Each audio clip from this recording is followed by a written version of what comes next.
In 1939, Britain introduced its first four-wheel drive armoured car, the Guy armoured car.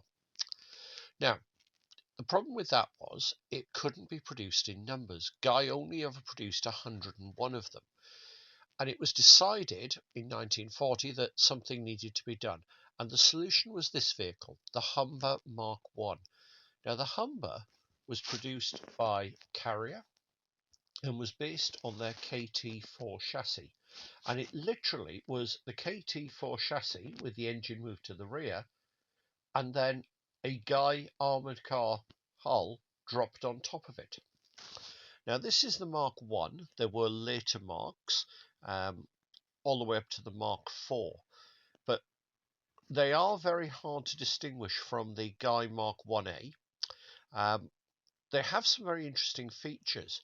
As we said, it's the first four-wheel drive vehicle. You can see there the gun and turret are identical to the Guy Mark 1A, and this featured a 15mm Beezer heavy machine gun with a 7.92 Beezer alongside.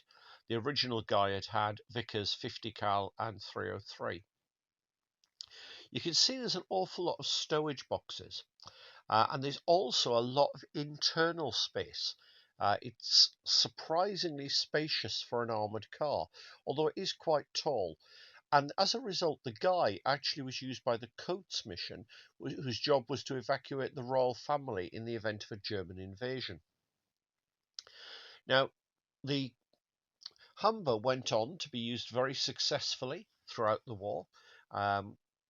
They were upgraded. The Mark II changed the design of the front hull in particular because it was a bit of a weakness of the design, and it integrated the driver's position more into the frontal armour.